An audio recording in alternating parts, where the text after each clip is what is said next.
sao lâu karena DC cho pada saya lewat yang itu cuma cerita zaman dulu ini pernah ada nak ke kedua lagi mah lalu ini cerita pakai saya dan pernah pakai publik lekan mah DC itu mungkin nanti pakai regular pakai saya dari kami lah saya itu satu itu non zaman lagi kedua masih lain kecantikan ini kalau orang memakai dikah, anomi kau kepan itu, nanti contoh dengan anomi ketiga, anomi ini, kalau pendek sendiri, anomi ini apa coba kalau lah, dulu kita pernah anomi pendek doang, kita anak beraksi di sini,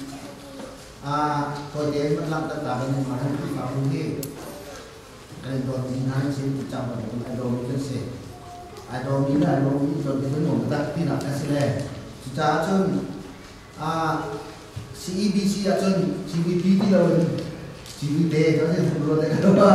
jadi tadi ada di apa yang kita tekan itu dan mahu kita sakit daun maka bumi dan main lebih macam main lalu di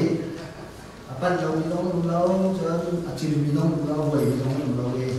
acil itu nasi sapu itu tidak ada quay là băng giá nó tiếp theo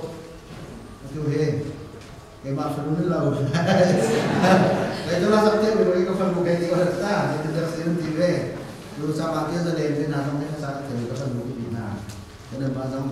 cái mặt phần cái mặt ba mình sẽ khá là ta cái chun và ốt tham anh như trong lúc này chỉ mà được làm với cái chuyện thì còn là cái ayah sắp đi saya bisa tu sih di play berapa kali ini mungkin satu kali itu dia berapa kali itu